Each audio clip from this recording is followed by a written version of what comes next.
À notre Dieu seul soit toute la gloire et la magnificence. Nous sommes infiniment reconnaissants pour ces hauts faits.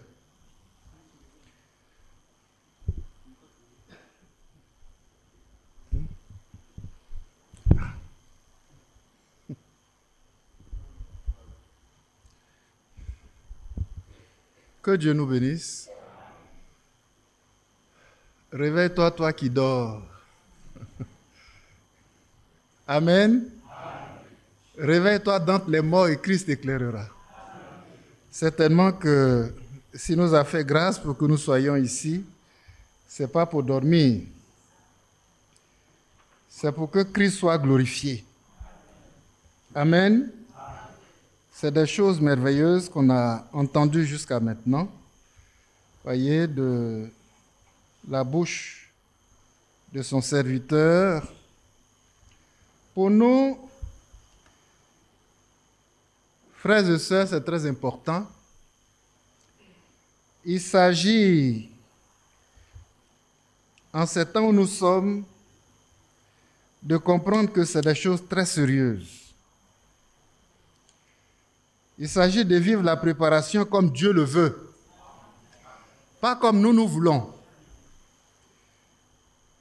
Que Dieu nous aide à comprendre ça. Et je pense que ce qu'il nous a déposé depuis la soirée jusqu'à maintenant, frères et sœurs, Dieu a un plan pour la préparation de l'épouse. Dieu a un plan. Amen. Ce que Dieu veut, il y a ce que Dieu veut. Et nos voix ne sont pas ses voix. Nos pensées ne sont pas ses pensées. De sorte que l'homme doit être mis de côté. Tout doit être Christ. Tout doit être par le Saint-Esprit. Tout doit être la parole. Quand on mélange déjà, ça ne va plus. Quand je mélange ma pensée dans la parole de Dieu, ce n'est plus la parole de Dieu. Ça devient la confusion. Voilà pourquoi aujourd'hui, quand on regarde, vraiment, beaucoup sont dans la confusion. Mais que Dieu nous aide. Voyez, il s'agit pour nous de revenir entièrement à la parole de Dieu. La préparation comme Dieu veut, c'est selon l'ordre divin. Amen. Voyez, c'est ça seulement qui peut faire que nous parvenions à l'achèvement. Parce qu'il faut arriver à l'achèvement. Il veut nous amener à un niveau, à une stature. Amen. Il veut nous amener là-bas. Dans une position, si on te dit, toi, de gravir ces échelons-là, tu ne peux pas. Mais si c'est le Saint-Esprit qui te prend en main, tu vas atteindre le but. Alléluia. C'est ça l'ordre divin. Il faut y parvenir. Et par la foi, nous irons jusqu'au bout. Ne nous laissons pas distraire. Voyez, la préparation doit être selon Dieu. Amen. Alors nous allons arriver à l'achèvement et l'enlèvement sera possible. Amen. Oui, c'est vraiment important. Nous allons prendre une parole de Dieu et lire. Je pense à Colossiens, que nous allons lire.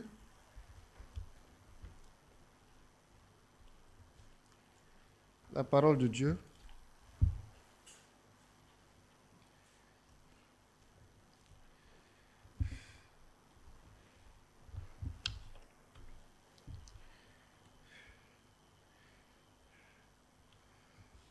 Le Seigneur l'a dit, le monde ne me verra plus, mais vous me verrez. Amen. Le monde ne me verra plus, mais vous me verrez. Parce que je vis et vous vivrez. Amen. Il a dit encore, je suis avec vous tous les jours, jusqu'à la fin du monde. Ouais, quand on considère ces paroles-là, frères et sœurs, c'est important. Cela a une grande signification pour l'épouse de Jésus-Christ. De savoir que le monde ne le voit pas, mais moi, je dois le voir. Si je dis que je suis épouse de Christ, je dois le voir, conformément à la parole de Dieu. Amen. Je dois le voir. Si je suis l'épouse, je dois le voir. Voyez? Il a dit, sans moi, vous ne pouvez rien faire. N'est-ce pas? Voilà. C'est parce que depuis notre appel, c'est Jésus-Christ. Tu n'as rien fait pour ton appel, hein? C'est lui qui t'a appelé. Et de même pour la préparation, frères et sœurs, c'est Jésus-Christ. La préparation de l'épouse sans tache, ni ride, imaginez-vous. Un menteur, il ment tous les jours. Il n'a rien de bon. Son cœur est tortué, mauvais. Et lui là, il doit devenir sans tache, ni ride, ni rien de semblable. Sachez que c'est l'œuvre de Jésus-Christ. Ce n'est pas l'œuvre d'un homme. Et pour ça seulement, tu as besoin de le voir.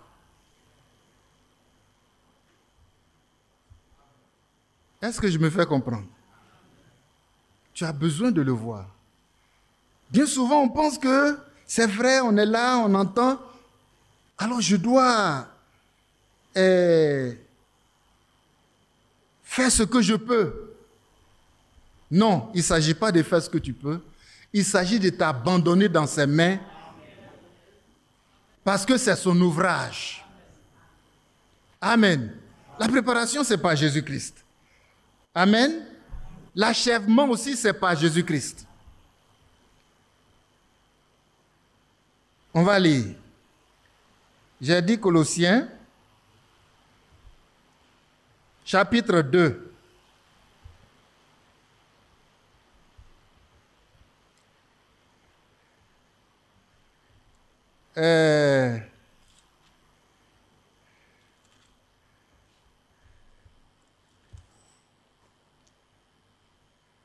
Au verset 6, ainsi donc, comme vous avez reçu le Seigneur Jésus-Christ, marchez en lui. Verset 7, étant enraciné et fondé en lui. Amen. C'est pas loin de lui, mais c'est en lui. Ma position dès le départ, c'est en lui. Et si j'ai cette position-là, tout le reste va suivre. Tout le reste va suivre. Ce n'est pas une position dans l'église. Quand je viens à l'église, là, je dois chercher à qui appartient l'église. Ce n'est pas au pasteur. Ce n'est pas au ministre de Dieu. L'église appartient à Jésus-Christ. C'est lui qui un jour a décidé, je bâtirai mon église. Et les portes du séjour de mort ne prévaudront point contre elle. Amen. Donc c'est son ouvrage. L'église, c'est son ouvrage. L'église lui appartient. Et quand je viens, c'est lui que je dois rencontrer de manière spéciale. C'est Jésus-Christ. Ainsi donc, quand vous l'avez reçu, je l'ai reçu, chacun de nous est là parce qu'il a reçu. Ainsi donc, quand vous avez reçu le Seigneur Jésus-Christ, marchez en lui. Étant enraciné et fondé en lui, et affermi par la foi, d'après les instructions qui vous ont été données.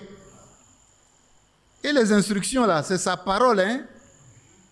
Rien que sa parole. Et abonder en action de grâce. Toutefois, verset 8, prenez garde que personne ne fasse de vous sa proie par la philosophie, par une vaine tromperie, s'appuyant sur des traditions, sur la tradition des hommes, sur les rudiments du monde et non sur Christ. Ah! Beaucoup sont victimes. Beaucoup sont victimes. Beaucoup sont dans la séduction. Beaucoup sont dans l'égarement. Beaucoup sont dans une fausse espérance. Que Dieu nous aide à comprendre cela. Où tu es fondé, c'est ça.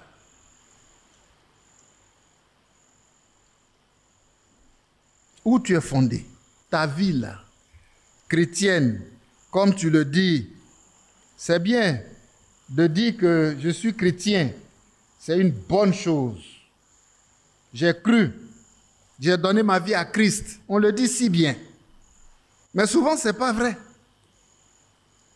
Je suis arrivé là, voyez, mais je n'ai pas encore trouvé la position en Christ. Mais prenez garde, verset 8. Que personne ne fasse de vous sa proie. Je suis en train de relire ce verset parce que c'est tellement important. Vu, voyez, les dégâts que cela cause au milieu des enfants de Dieu. Parce que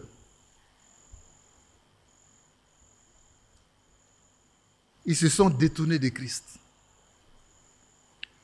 Prenez garde que personne ne fasse de vous sa proie par la philosophie, par une vaine tromperie, s'appuyant sur la tradition des hommes, sur les rudiments du monde et non sur Christ. Car en lui habite corporellement toute la plénitude de la divinité. Vous avez tout pleinement en lui, qui est le chef de toute domination et de toute autorité. Et c'est en lui que vous avez été circoncis d'une circoncision que la main n'a pas faite, mais de la circoncision de Christ, qui consiste dans le dépouillement du corps de la chair. Amen. Oui, c'est tellement important. Ayant été enseveli, verset 12, avec lui, par le baptême, vous êtes aussi ressuscités en lui et avec lui, par la foi en la puissance de Dieu qu'il a ressuscité des morts. Nous lirons un peu plus loin. Au chapitre 3. Si donc, vous êtes ressuscités avec Christ, cherchez les choses d'en haut, où Christ est assis à la droite de Dieu. Affectionnez-vous aux choses d'en haut et non à celles qui sont sur la terre.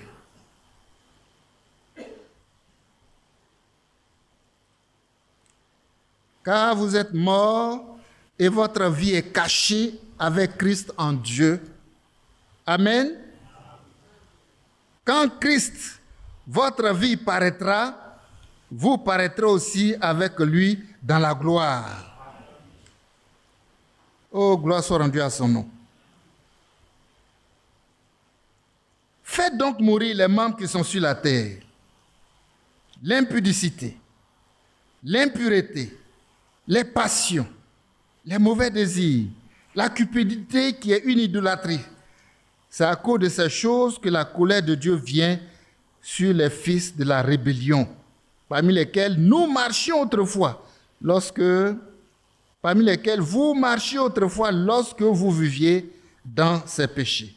Mais maintenant, renoncez à toutes ces choses, à la colère. La Bible nous exhorte ce soir, renonce à la colère. Mais arrêtons-nous sur ce mot-là. Rentre en toi. Est-ce que cette affaire de colère est réglée? Que Dieu nous aide. Rentre en toi-même. à l'animosité, à la méchanceté, à la calomnie, aux paroles déshonnêtes qui pourraient sortir de votre bouche. Ne mentez pas les uns aux autres. Vous étant dépouillés du vieil homme et de ses œuvres.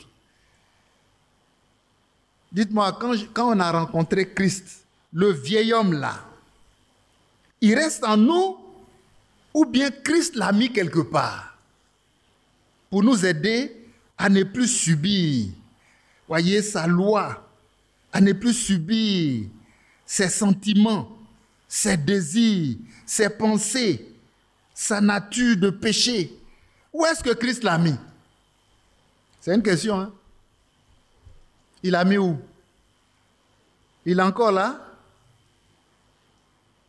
Quand tu as rencontré Christ là, ton vieil homme, il l'a laissé en toi? Non? Où il l'a mis? Le vieil homme a été crucifié avec Christ. Il faut que ta foi s'exerce à croire cela. Pour ta propre délivrance. J'ai été crucifié avec Christ. Et si je vis, ce n'est plus moi qui vis, c'est Christ qui vit en moi. Et quand je dis que j'ai été crucifié avec Christ, c'est lui qui est crucifié là, c'est le vieil homme. Amen. On l'appelle encore le corps du péché. C'est en lui qui a le mensonge, c'est en lui qui a le vol, c'est en lui qui a l'impudicité, la cupidité, l'idolâtrie, les mauvais désirs. Tout ça, c'est en lui. Mais s'il est extirpé, s'il a été arraché, Christ l'a crucifié avec lui. Mais moi, qu'est-ce que je dois pouvoir dire? Alléluia. Gloire à Dieu. Je suis libre. C'est une expérience. Amen. Et cette expérience-là, c'est en Jésus. C'est en Jésus. Mon aventure avec Christ commence à la croix. Étant ce que je suis, bon à rien, parfait candidat pour l'enfer, le Seigneur m'a racheté. Alléluia. Le Seigneur m'a racheté. Racheté. Ça veut dire quoi racheter? Il m'a racheté. Il m'a justifié. Amen. Ce n'est pas des mots en l'air. Ça a une grande signification. Et un enfant de Dieu doit prendre conscience que c'est des choses importantes. La rédemption, frères et sœurs, c'est le rachat des péchés de tout le genre humain. Et ça, c'est par la mort de Jésus-Christ. Amen. Et celui qui a racheté les péchés, ouais, c'est pourquoi on dit que c'est le Rédempteur. Le Rédempteur, c'est Jésus-Christ. Alléluia. Alléluia. Donc, il nous a rachetés de notre vaine manière de vivre, de la mort. Tous les chrétiens sont rachetés, tout le genre humain. Il nous a rachetés du péché, de la mort, de l'enfer. Alléluia. Frères et sœurs, il a accompli une œuvre pour cela, c'est la croix. Que son nom soit loué. C'est la chose basique. Et je commence par là. Parce que bien souvent, on est assis à l'église, mais on n'est pas converti. On passe des années, on n'est pas converti. Parce que les choses basiques nous manquent. On les lit comme ça, et puis on passe. Mais on ne les lit pas pour passer. C'est une expérience. La conversion, c'est une expérience avec Jésus-Christ. Amen. L'appel, c'est Jésus-Christ. Ma conversion, c'est Jésus-Christ. Paul, quand on lit dans Romains, voyez, il présente l'état, voyez, le statut de l'homme pécheur. En détail. Et il dit, misérable que je suis. Alléluia. C'est la condition de tout homme. Misérable que je suis. Qui me délivrera de ce corps de mort? Gloire soit rendue à Dieu par notre Seigneur Jésus-Christ. Frères et sœurs, ce que nous sommes en train de lire là, c'est de cette façon qu'il nous a délivrés. Amen. Donc le vieil homme, le corps du péché, n'habite plus en moi. Si tu le crois, tu es délivré. Christ l'a arraché. Il est à la croix désormais. Amen. Il a été crucifié avec Christ. Donc, moi je peux dire, je déclare que je suis libre. Alléluia, gloire à Dieu, je suis libre. Ce n'est pas par mon œuvre, ce n'est pas par ma force, ce n'est pas par mon intelligence. Non, je n'ai rien fait pour ça. Le Seigneur a tout fait.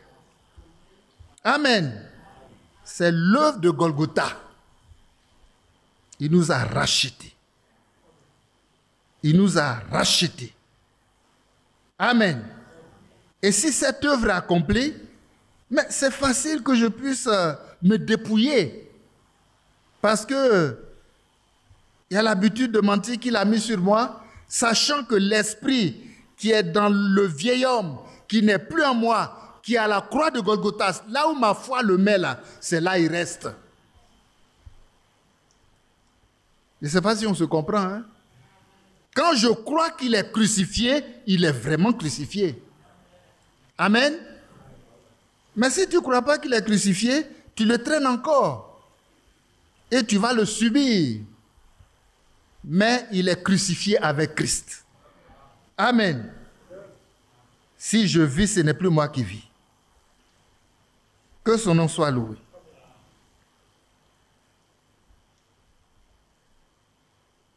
Regardez un peu le verset 20. Si vous êtes morts avec Christ, au rudiment du monde, pourquoi, comme si vous viviez encore dans le monde, vous imposons des préceptes? Ne prends pas, ne goûte pas, ne touche pas. Non. Si tu es vraiment mort avec Christ, aux choses du monde, il y a quelque chose en toi qui est arraché. Amen. Tu ne fais plus d'efforts. Cette chose n'est plus en toi. Cette chose était en toi et te gouvernait. Tu es obligé. Tu es soumis à la loi de la chair, à la loi du péché. Mais désormais, c'est la loi de l'esprit de vie. Amen. Et on est en route. On est en route. Oui, c'est tellement important. Donc, ne mentez pas les uns aux autres, vous étant dépouillés, verset 9. Que tout le monde regarde le verset 9, chapitre 3, verset 9. Vous étant dépouillés. Si le mensonge est là, c'est qu'on n'est pas dépouillé. Si l'impudicité est là, c'est qu'on n'est pas dépouillé. Mais on doit être dépouillé. Quand on parle du message, mais c'est un peu plus loin.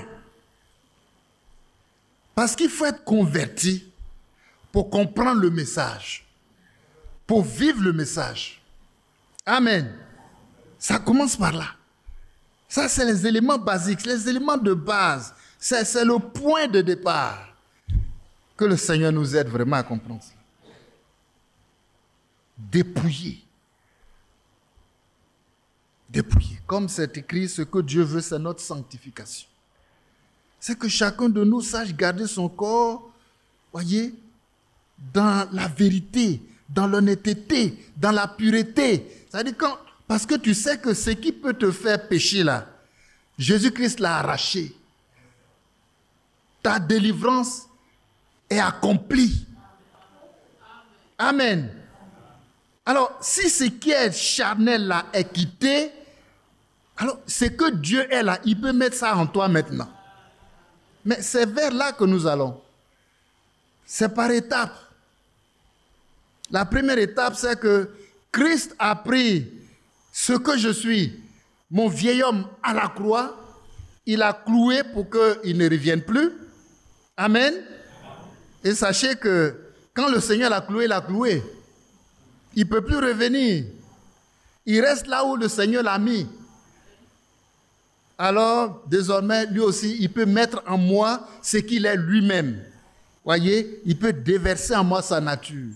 Il peut mettre en moi son esprit. Tout ce que je suis là, Christ a pris cela. Et il a cru à la croix. Et tout ce que Christ est, il le déverse en moi. Il le déverse en moi. Pour que je puisse dire, si je vis désormais, ce n'est plus moi qui vis. C'est Christ qui vit en moi. Alléluia. Même quand je vis encore dans ce corps fait de chair, voyez, je vis par la foi au Fils de Dieu qui est mort et qui est ressuscité pour moi. J'ai une expérience. Amen. J'ai une expérience qui peut faire que j'avance dans les choses de Dieu. C'est important. C'est un fondement. Quand je regarde tout ce qu'on a lu là, je peux dire qu'il y a quelque part un fondement de la sanctification. C'est là-dessus qu'est basée la sanctification. Et quand la sanctification est accomplie en moi, alors le Seigneur va édifier en moi la statue de l'homme parfait. La statue de l'homme parfait, c'est rien d'autre que Christ lui-même. Amen. Christ lui-même qui vient habiter en moi par son esprit. Amen. Regardez le fondement de la sanctification. Chapitre 3, verset. Si donc vous êtes ressuscité avec Christ, cherchez les choses d'en haut, où Christ est assis à la droite de Dieu. Affectionnez-vous aux choses d'en haut. Désormais, mes désirs, mes pensées, voyez, il n'y a plus rien n'est rattaché à la terre, à la chair, à l'homme. Désormais, c'est les choses d'en haut. Amen. Ma pensée là, c'est Christ. Ma pensée, c'est Christ. L'homme charnel, sa pensée n'est pas Christ. Affectionnez-vous aux choses d'en haut et non à celles qui sont sur la terre. J'ai dit que ce matin, on est déjà, voyez, c'est vraiment de la conversion il s'agit. Si tu es converti, alors tu comprendras le message que le prophète a envoyé là par le Saint-Esprit. Amen. Et tu auras la révélation de la parole de Dieu pour avancer dans la préparation de l'épouse. Mais quand tu n'es pas converti, tu saisis les choses charnellement.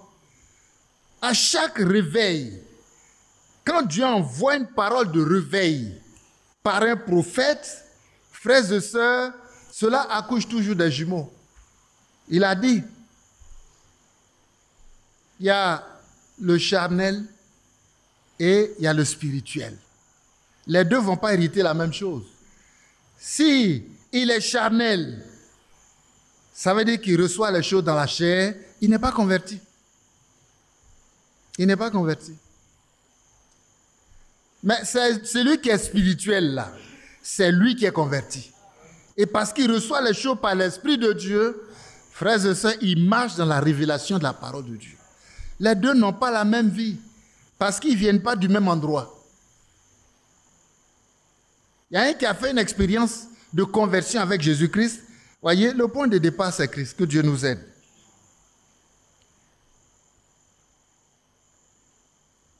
Si ça, ce n'est pas accompli, la sanctification, c'est difficile.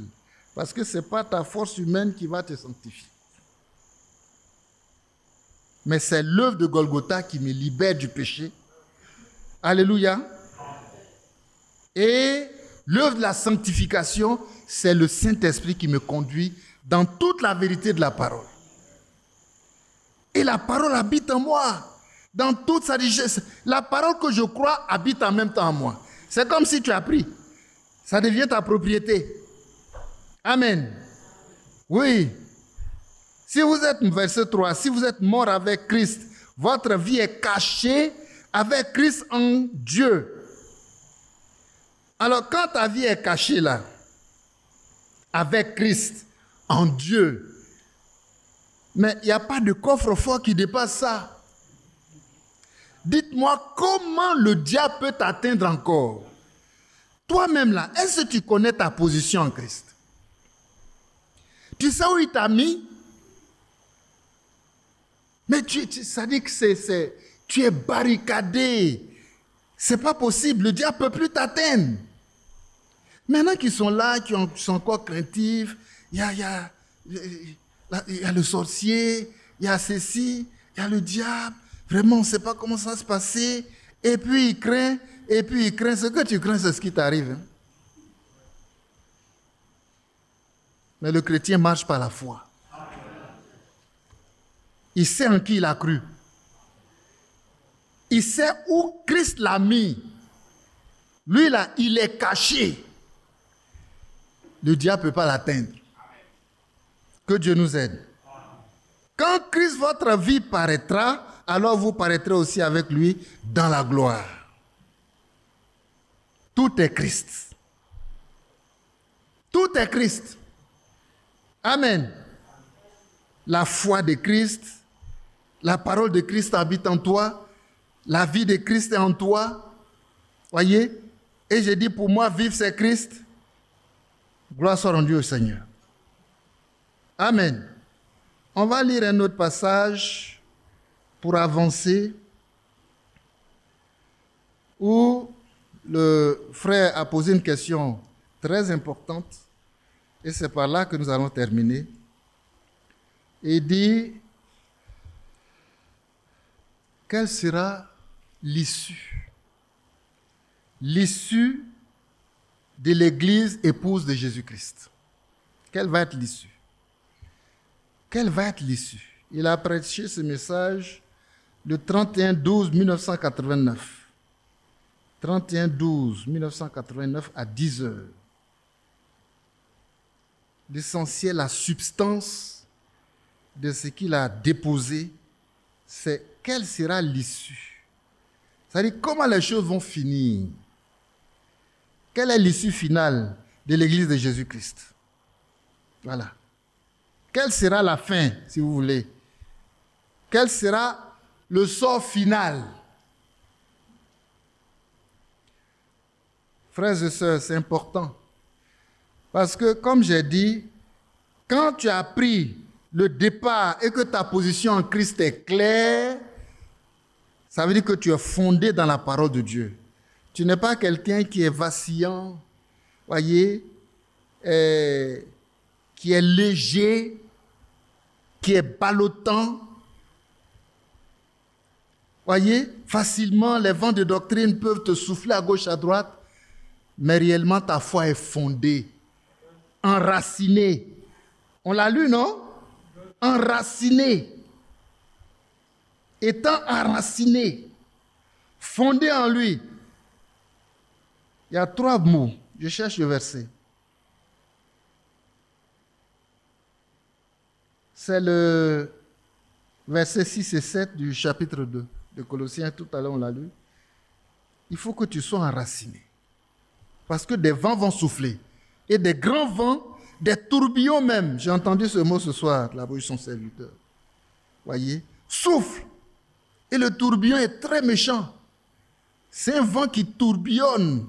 Ça te donne le vertige. Tu vois, le tourniquet. Et tu es perdu, ça te soulève, ça te jette quelque part. J'ai vu récemment une image sur Internet. Vous voyez, les poissons sont versés dans la ville comme ça, sur le goudron, partout, poissons. Où c'est quitté? Vous avez déjà vu ça? Vous savez où ils sont quittés? Bon, forcément dans l'eau. Mais comment ils sont arrivés là? Qui peut me dire comment ils sont arrivés là? Parce qu'à côté, il n'y a pas d'eau.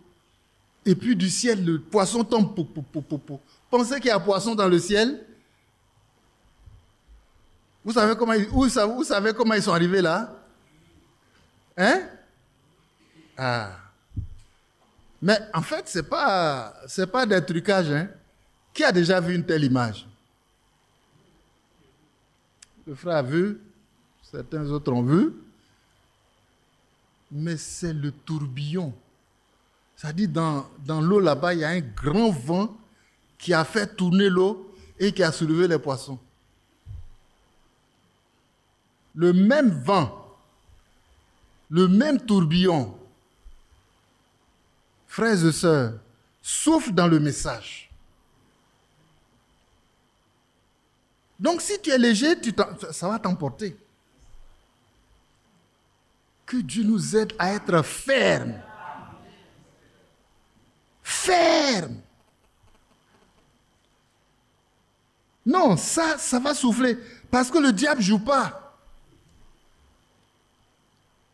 Le diable rôde comme un lion rugissant, cherchant qui il pourra dévorer. Lui, il ne joue pas, il dévore. Il détruit. Toi, tu vas au ciel et lui ne va pas là-bas. Il faut qu'il t'empêche. Mais moi, j'ai dit, arrière de moi, Satan. Au nom de Jésus-Christ, tu es vaincu.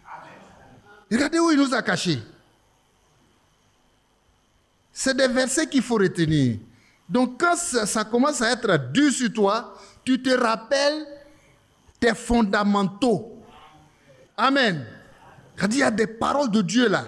C'est fondamental. Le diable veut me faire croire qu'il peut m'atteindre. Mais je lui dis que voilà où je suis caché. Amen. Et maintenant, ma foi doit être comment? Inébranlable. Inébranlable. Pourquoi? Pour que tu sois inébranlable, il faut que tu sois enraciné.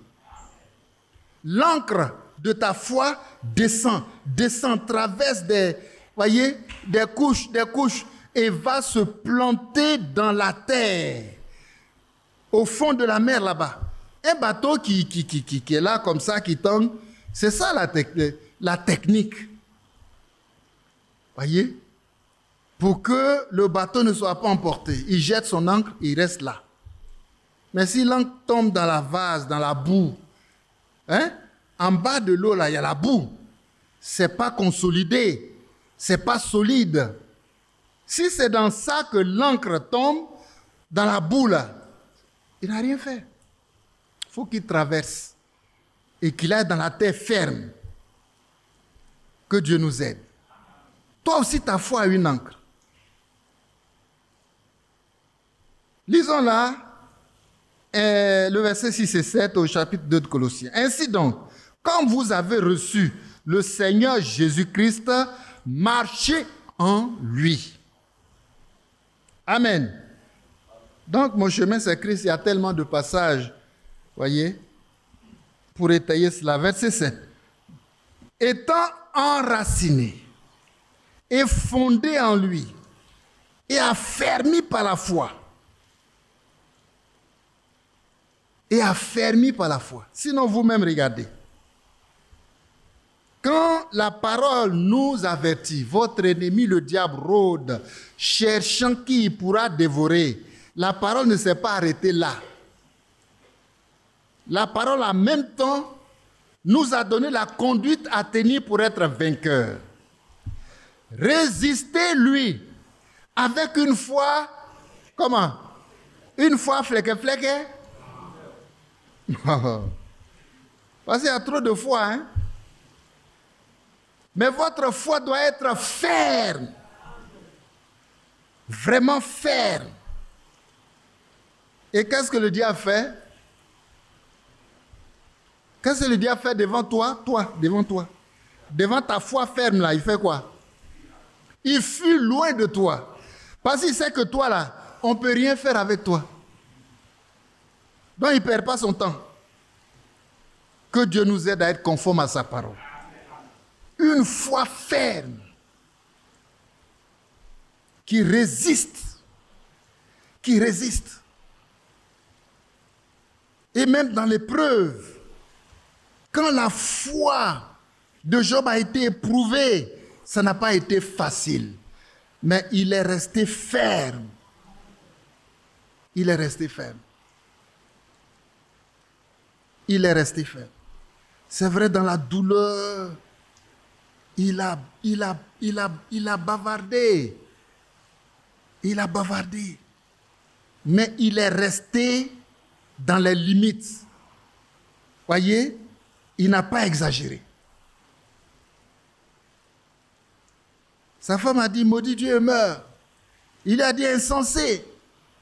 Parce que je ne supporte plus les odeurs. Regarde comment il est. C'est mon mari, mais vraiment, je ne veux plus de lui. Il est devenu pourri. Vraiment, sa mort là même, là, ça va me libérer. Que Dieu aide nos sœurs. Voyez, quelle que soit l'épreuve, qu'elles regardent au Seigneur. Pas à l'homme, pas aux circonstances, pas aux difficultés. La foi regarde à Christ. Que les yeux de ta foi vraiment regardent à Christ. Alors la solution à tout problème, voyez, est manifestée par Christ. Amen. Maudit Dieu meurt. Il dit insensé. Oh, c'est l'extrême. Quand on parle de Job, c'est l'extrême. Mais sa foi est restée ferme. Il dit même si ce corps-là se détache en lambeaux, voyez, et se jette n'importe où, je sais que moi, là, mes yeux verront Dieu. Il y a cette espérance qui est fondée en lui, qui est enracinée. Le diable ne peut pas l'arracher. Le diable ne peut pas l'arracher. Amen. Et à un moment, il s'est tu. Il n'a plus parlé. Il a dit, Seigneur, pardonne-moi. Voyez, l'intensité de la douleur m'a amené à trop parler. Mais il n'a pas maudit Dieu. Parce qu'il est resté dans la foi. Et Dieu a honoré sa foi. Que le nom du Seigneur soit loué. Toutefois, ce n'est pas notre sujet, mais que Dieu nous aide. Prions que notre foi soit ferme et qu'elle soit enracinée quelque part. Le rocher des âges, c'est Jésus-Christ. Là où ma foi doit être fondée, enracinée, c'est Christ. Amen. Je suis affermi par la foi, d'après les instructions qui vous ont été données. Amen.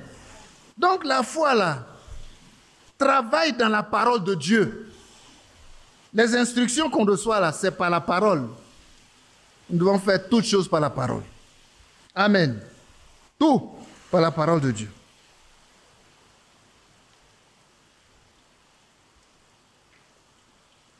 Et quand j'ai une telle foi qui est enracinée, maintenant je prends garde parce que l'environnement est mauvais. L'environnement est mauvais, verset 8.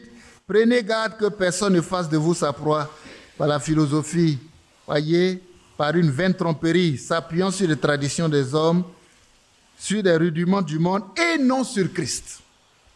Voilà.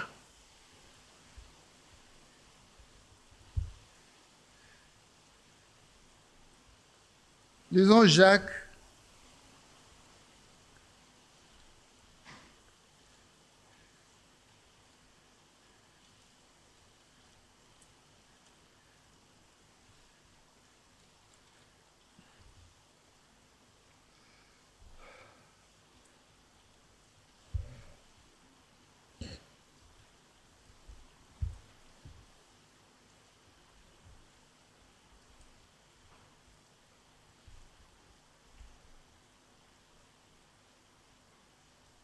Chapitre 5.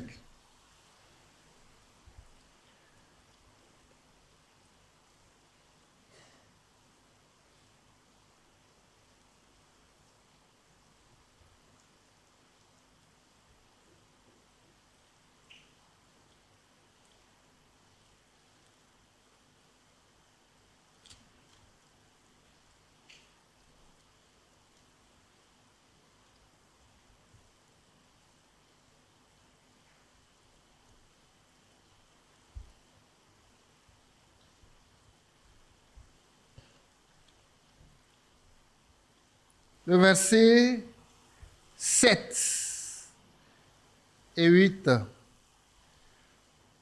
Soyez donc patients, frères, jusqu'à l'avènement du Seigneur. Jusqu'à l'avènement du Seigneur. C'est ce que nous attendons. C'est l'avènement du Seigneur que nous attendons.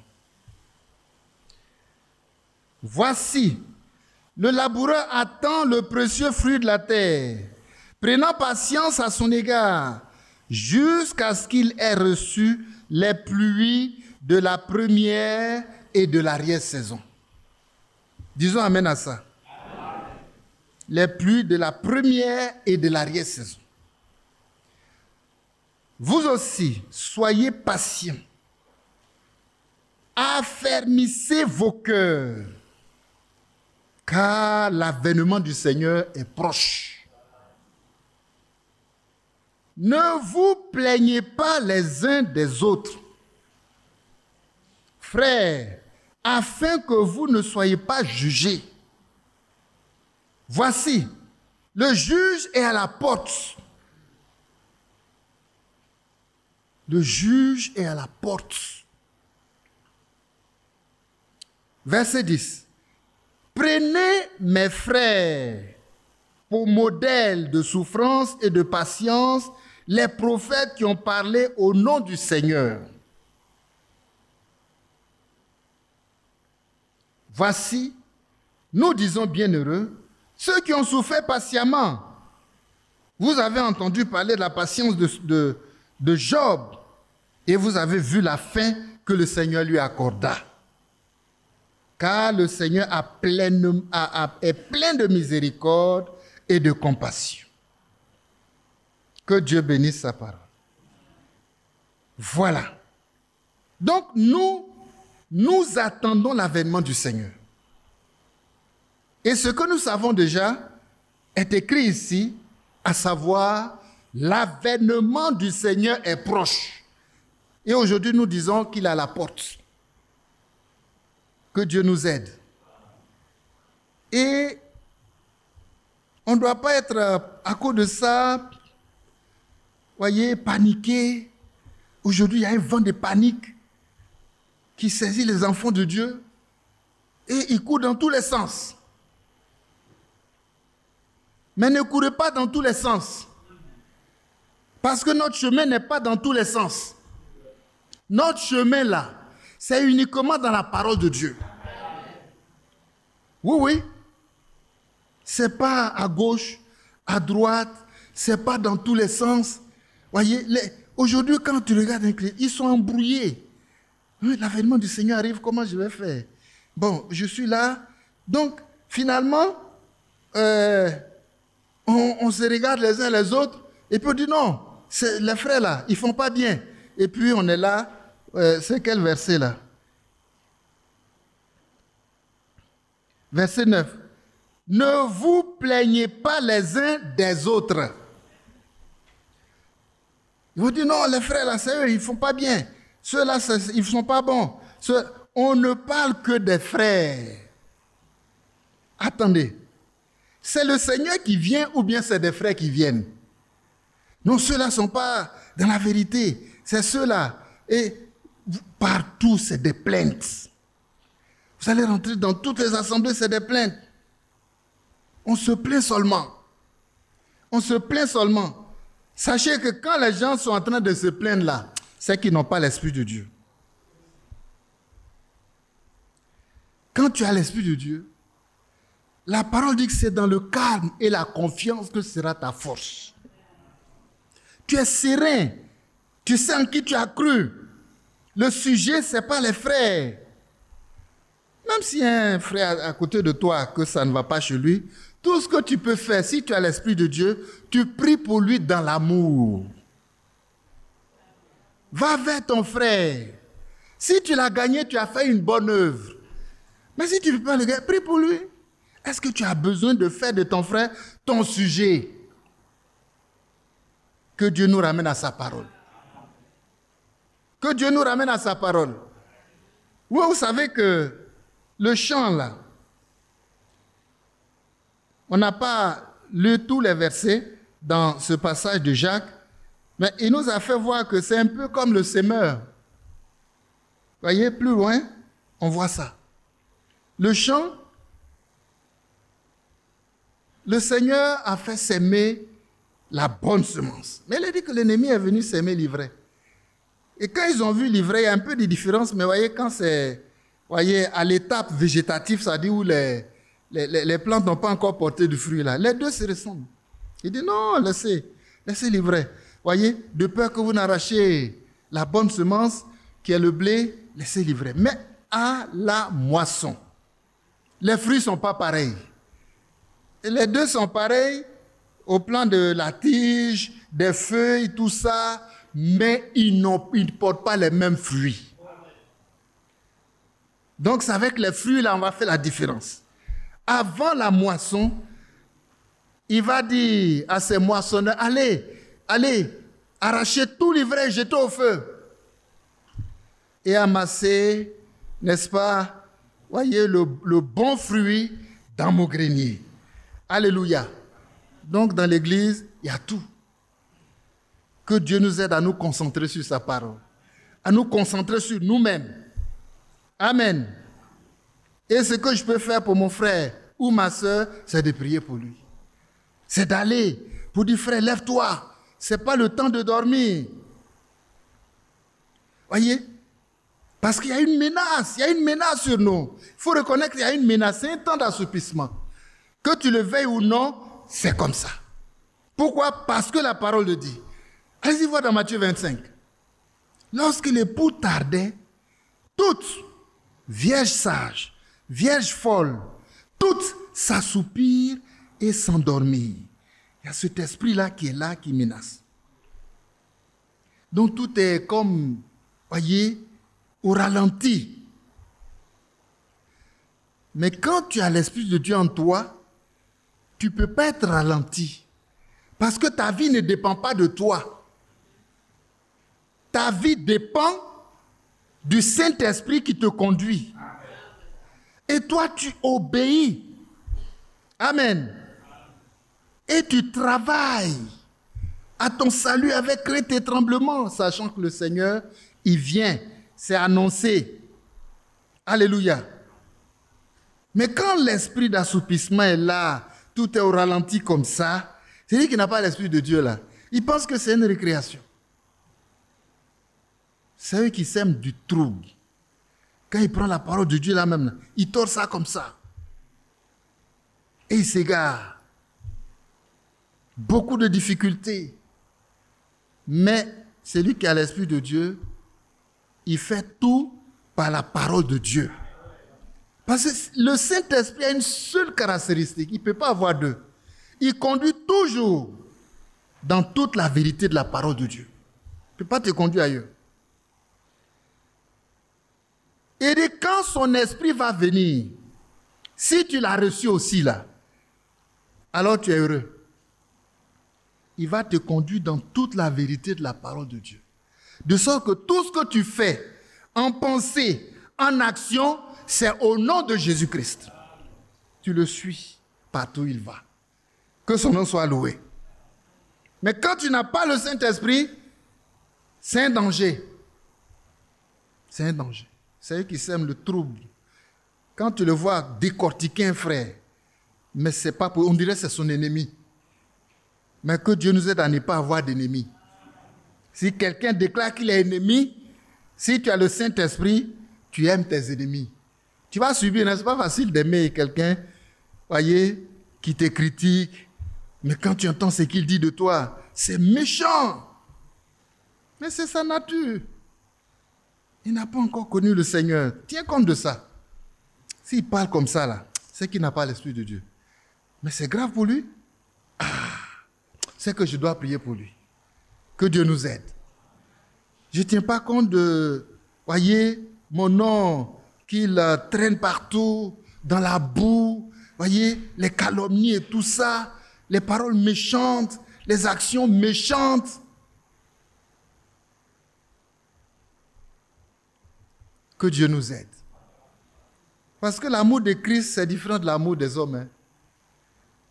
Vous avez appris qu'il a été dit, aime qui on doit aimer. Aime celui qui t'aime, qui te fait du bien, et il faut haïr ton ennemi. C'est ce que le Seigneur a dit, non? Mais moi, je vous dis, aimez vos ennemis. Amen. Priez pour ceux qui vous persécutent et qui vous maltraitent. Ça, c'est une autre dimension. Hein. C'est ça l'amour divin. Si le Saint-Esprit n'a pas mis ça dans ton cœur, tu ne peux pas. Maintenant, quand tu vois tes limites, il faut aller prier. Parce que dans l'exercice de l'amour, là, tu peux savoir que tu n'as pas l'Esprit de Dieu. Hein. Parce que vraiment, tu n'arrives pas à aimer les personnes méchantes qui te critiquent. Voyez, dans le cœur, une rancœur. Non, je ne peux pas accepter ça. Mais tu es comme lui. Que Dieu t'aide à ne pas être comme lui. Toi, sois un enfant de Dieu, fondé en Christ. Et le Saint-Esprit a déversé en toi l'amour divin, l'amour de Christ. Et l'amour de Christ est capable d'aimer ses ennemis. S'il le dit là, c'est que c'est ça. C'est ce que son amour fait. Mais quand toi tu vois que tu n'arrives pas, va prier pour toi-même. Cette épreuve-là te permet de réaliser que toi-même, affaire de Saint-Esprit-là, tu n'es pas encore parvenu. C'est pourquoi la parole dit, entrez en vous-même et examinez-vous. Amen. Mais si la personne est méchante avec toi, c'est ton frère, mais il est méchant, il te critique, il dit toutes sortes de méchanceté. Et puis que quand tu le regardes, ce n'est pas lui que tu regardes Christ. Alléluia. Tu regardes l'œuvre qu'il a achevée à la croix de Golgotha, pour lui et pour toi-même. Et puis tu dis, Seigneur, fais-lui grâce pour qu'il quitte ce chemin-là. Parce que s'il reste là-bas, la fin ne serait pas bien pour lui. Quelle sera l'issue de l'Église épouse de Jésus-Christ? Le frère Franck en a parlé. Et l'issue, on doit le savoir. Que Dieu nous aide. Mais vous savez, tout à l'heure, j'ai annoncé le verset 9. Ne vous plaignez pas les uns des autres. Arrêtons ça. Tu as un devoir vis-à-vis de ton frère, c'est l'aimer. Amen. C'est l'aimer. Tout le monde n'a pas bien compris. Quel est ton seul et unique devoir, unique, hein, que le Seigneur te demande pour ton frère et pour ta soeur? Une seule chose, hein, il ne demande pas 2, 3. Si il te donne 2, 3 devoirs, tu vas t'embrouiller. Que Dieu nous aide. L'unique devoir, c'est quoi? Hein? C'est de l'aimer. C'est de l'aimer. Maintenant, quand tu testes cet amour-là, que c'est léger, c'est que toi-même là, hein? Tu as un problème. Mais c'est grâce au frère là que tu as pu te rendre compte qu'il y a quelque chose qui manque chez toi. Et que tu dois corriger ça avant que le Seigneur ne vienne. Seigneur, le frère qui m'insulte là, ce n'est pas lui qui a problème, c'est moi qui a problème. Malgré qu'il m'insulte, je n'arrive pas à l'aimer. C'est que j'ai un problème. Viens au secours de mon incrédulité, de mon insuffisance, de mon incapacité. Que Dieu nous aide à rattraper tout ça. Il y en a qui font des faux témoignages. Mais il faut aller corriger. Tu as dit quelque chose de faux de ton frère quelque part. Si tu es en train de te préparer pour l'enlèvement, va corriger. Va, corrige. Ah, frère, voilà ce que j'ai dit de toi, pardonne-moi. Tu as fini, non? Là où tu as dit là, il faut aller lever ce que tu as déposé. Il faut aller annuler ça. Que Dieu nous aide. Voyez comment c'est compliqué? Mais si tu veux sincèrement aller, quelle est l'issue finale? Tu es obligé de le faire. Tu es obligé de le faire. Ou bien tu laisses comme ça, tu vis dans le désordre, et puis le Seigneur va te prendre comme ça. Non, non, non. Non, non, non. Certainement que nous comprenons ce que nous sommes en train de dire et de lire dans la parole de Dieu. Il y a une chose qui caractérise les chrétiens de Laodicée, de cette fin des temps, c'est qu'il y a trop de problèmes frère. sœurs. Il y a une parole de Dieu qui est dans Ézéchiel 34. Qu'est-ce que le Seigneur a dit? Que lui-même, il va juger entre brebis et brebis. Ramenons ça à ce verset-là. Où est le verset 9. Il dit il va juger parce qu'il y a trop de cafouillage dans nos relations fraternelles. Et même, quand on lit le verset 9, relisons.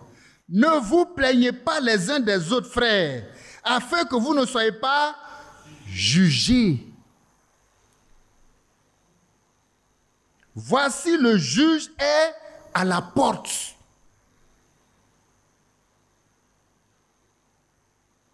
Allons dans Ézéchiel 34. On va trouver ça. Il dit il va juger.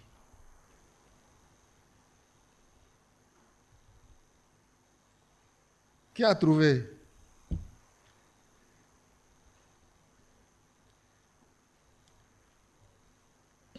Réveille-toi, toi qui dors. Réveille-toi d'entre les morts et Christ t'éclairera. Amen. Uh-huh.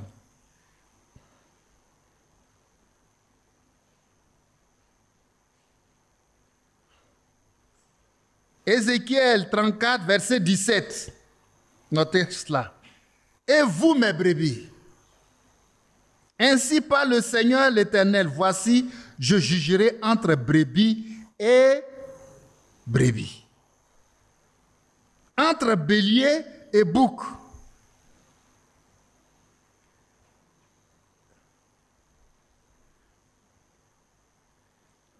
Déjà, quand vous regardez la population de la bergerie, là, vous voyez qu'ils ne sont pas tous pareils. Hein.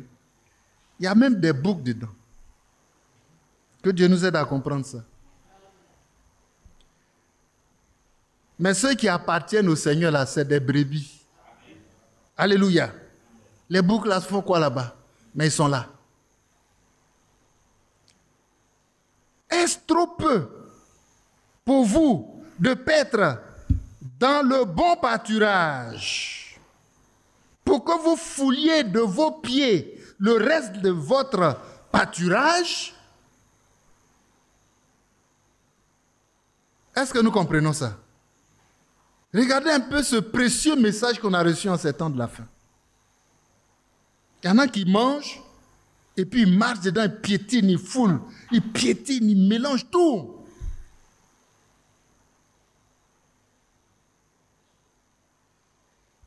Je continue.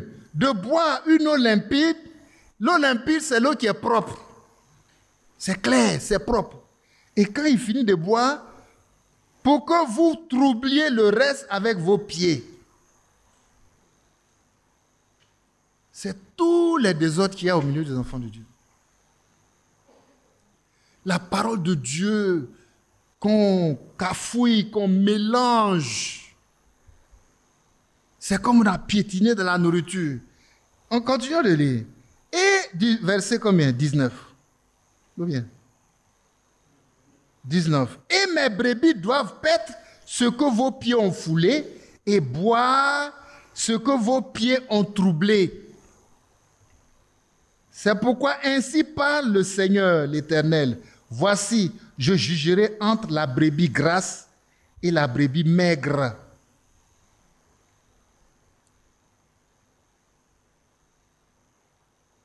Parce que vous avez heurté avec le côté et avec l'épaule et frappé de votre corne toutes les brebis faibles jusqu'à ce que vous les ayez chassées. Je porterai ces coups à mes brebis. Amen. Afin qu'elles ne soient plus au pillage. Et je jugerai entre brebis et brebis. J'établirai sur elles un seul pasteur qui les fera paître, mon serviteur David. Il les fera paître. Il sera leur pasteur. Moi, l'Éternel, je serai leur Dieu. Et mon serviteur David sera prince au milieu d'elle. Moi, l'Éternel, j'ai parlé. Amen.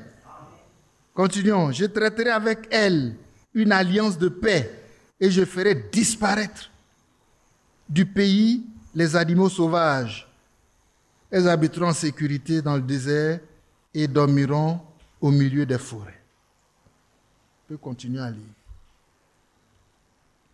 Donc, quand on ramène ça à ce passage du verset 9, que nous réalisons, ne vous plaignez pas les uns les autres. Vous voyez, il y a des brebis grasses. Quand on dit brebis grasse, là, elle est vigoureuse, elle est lourde. Il y a la graisse en elle, bien nourrie. C'est un peu ça même, quand il y a la nourriture, là, c'est les brebis grasses là, qui poussent les autres, il le cogne avec sa corne là. Et puis il mange tout. Le reste là, il piétine, parce qu'il est rassasié, il piétine. Oh, que Dieu nous aide. Le Seigneur dit, il va juger tout cela. Ne vous plaignez pas les uns des autres. Donc si tu as l'habitude de parler des frères de ceci, des frères de cela, laisse, il faut laisser. Parce que toi-même, là, il faut être occupé avec ta propre vie. Tu as du travail. Tu as du travail personnel. Et quand tu es un peu, voilà, tu as un petit temps, il faut t'occuper des autres en prière. Si tu dois te parler de ton frère, là, c'est en bien. Que Dieu soit loué. Tu ne diras de ton frère que ce qui est bien. Ce qui est mauvais, là, il y en a, hein, mais il faut garder ça pour la prière.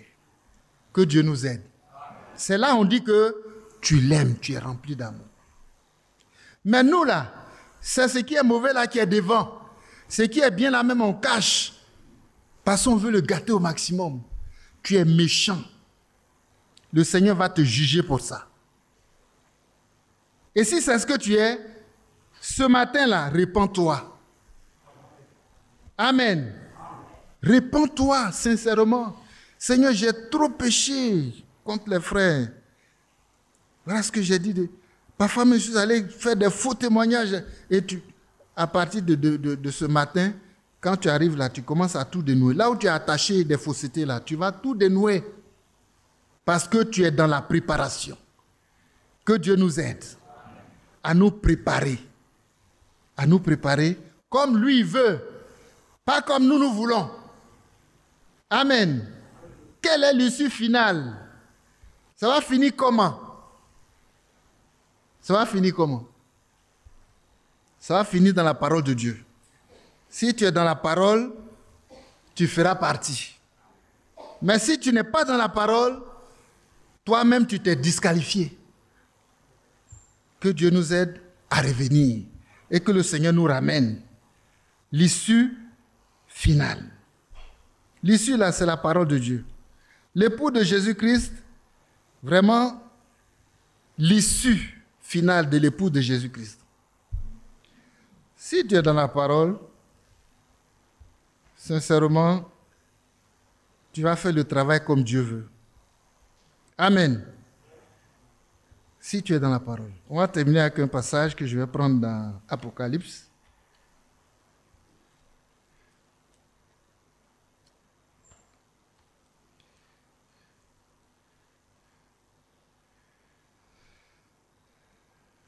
Apocalypse.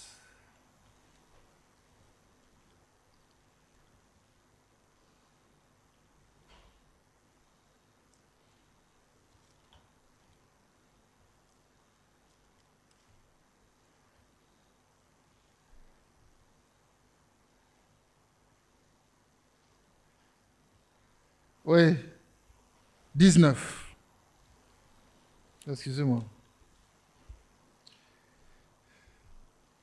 Apocalypse 19.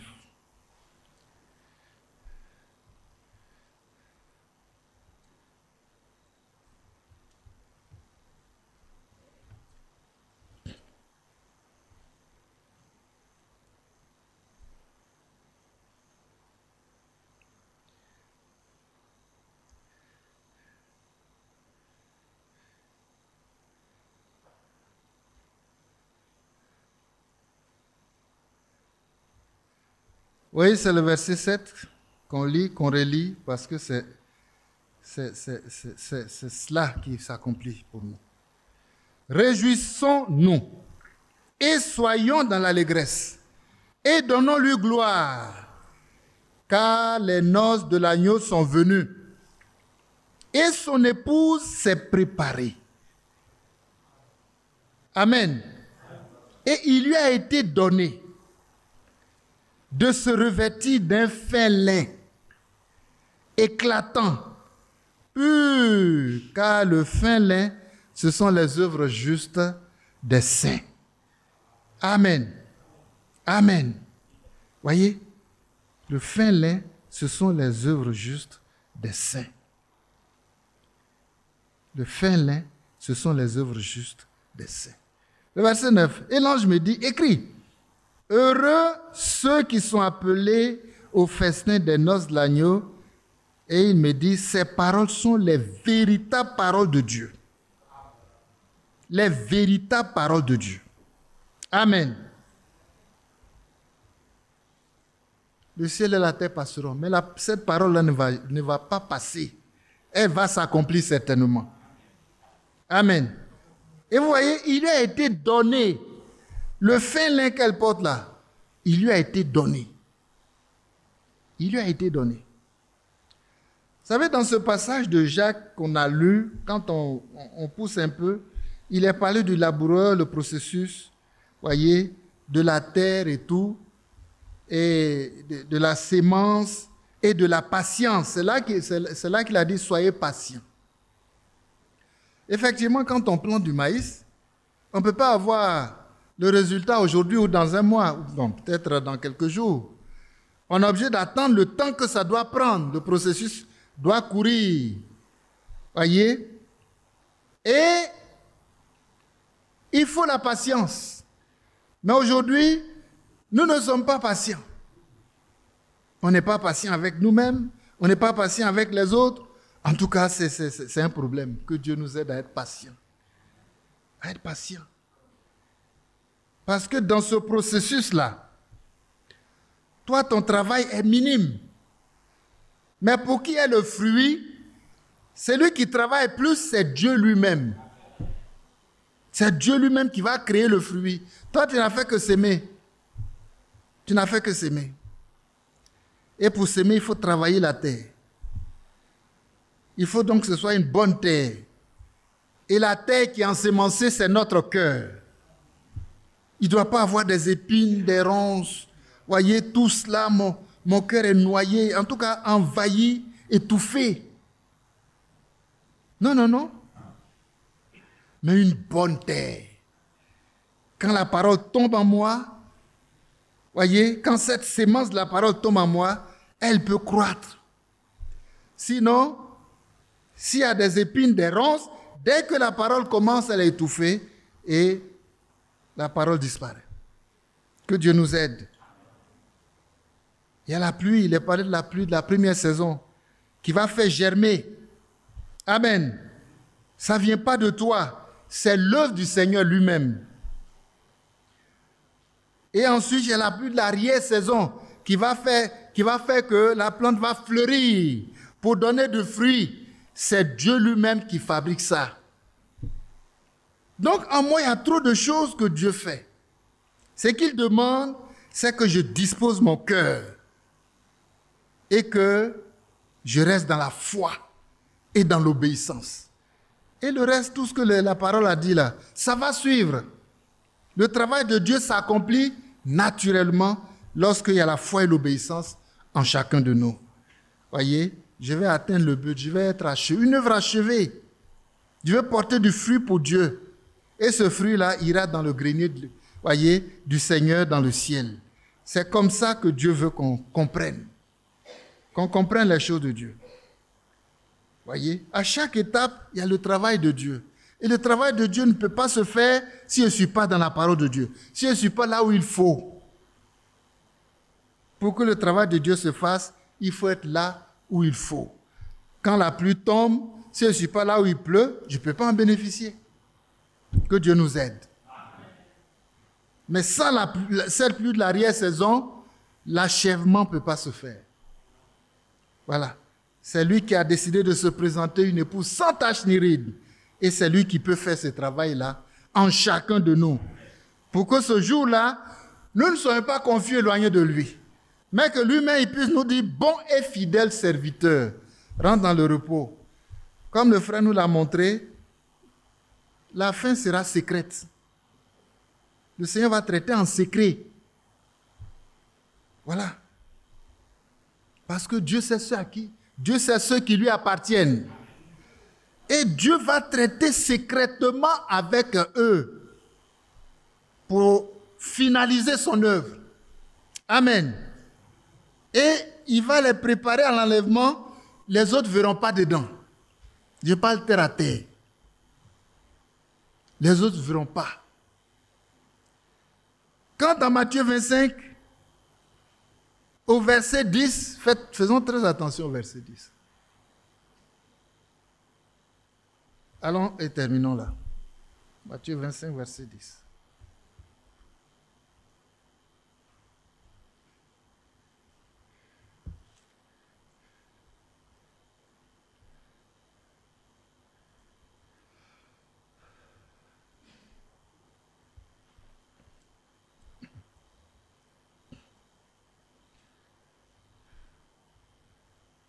Prenons à partir du verset 6. Au milieu de la nuit, on cria, « Voici l'époux, allez à sa rencontre. » Voici l'époux, allez à sa rencontre. Alors toutes ces vierges se réveillèrent et préparaient leurs lampes. Les folles dirent aux sages, « Donnez-nous de votre huile, car nos lampes s'éteignent. » Les sages répondirent, « Non, il n'y en aura pas assez pour nous et pour vous. Allez plutôt chez ceux qui en vendent et achetez-en pour vous. » Verset 10 maintenant. Pendant qu'elles allaient en acheter, l'époux arriva. Celles qui étaient prêtes entrèrent avec lui dans la salle de noces et la porte fut fermée. Et la porte fut fermée. Voilà. La porte est fermée. Hein? Et les autres, ils ont reçu le même message. Ils ont reçu l'appel de minuit. Voici l'époux allé à sa rencontre.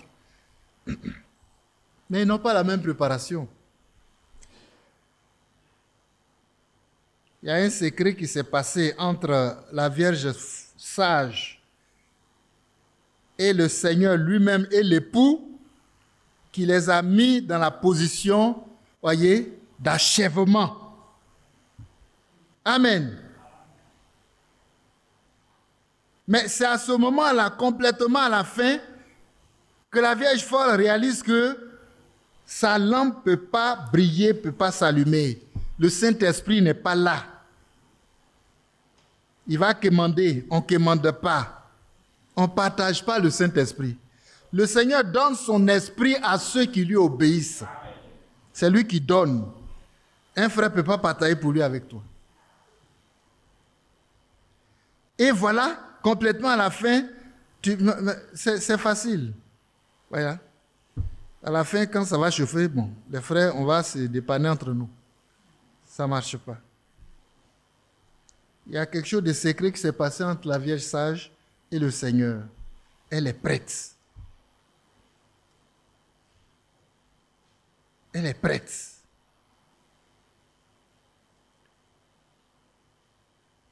Pendant, verset 10, elles allaient en acheter, l'époux arriva. Celles qui étaient prêtes entrèrent avec lui dans la salle de noces et la porte fut fermée. Il y a un travail secret qui est en train de se faire maintenant même. Si tu es un enfant de Dieu obéissant, qui est fidèle à la parole, le Saint-Esprit travaille avec toi pour accomplir ton achèvement. Et tu es rempli d'Esprit Saint. Amen. Quand le Seigneur vient, tu t'en vas. Tu t'en vas. Et celui qui n'a pas eu, voyez, cette dernière touche secrète, il est mis hors. La porte est fermée. Il a dit plus tard, ils sont venus. Mais le Seigneur dit, je ne vous connais pas, retirez-vous de moi. Verset 11, plus tard, les autres vierges vinrent et dit, Seigneur, Seigneur, ouvre-nous. On est là. Voyez, on se donne des droits alors qu'on n'est rien, on n'a rien. Le Seigneur même sait que moi, là, je suis dans le message il y a longtemps. Je suis venu, on dit la porte est fermée. Il va ouvrir, il me connaît. Trop tard. Trop tard. Il ne faut pas venir trop tard. Que Dieu nous aide à être à l'heure. À l'heure. Quand il arrive, on est là. Amen. Quand il arrive, on est là. Il y a un cantique qui dit, un regard de sa part sera ma bienvenue. C'est-à-dire, quand il pose ses regards sur moi, vraiment, c'est une joie ineffable. Le Seigneur nous connaît personnellement, chacun de manière individuelle. Que nous puissions marcher avec le Seigneur. Dans la vérité, dans l'amour, dans la parole. Pour que ce jour-là, il puisse s'adresser à moi personnellement. Bon, fidèle serviteur, rentre dans le repos. Que son nom soit loué.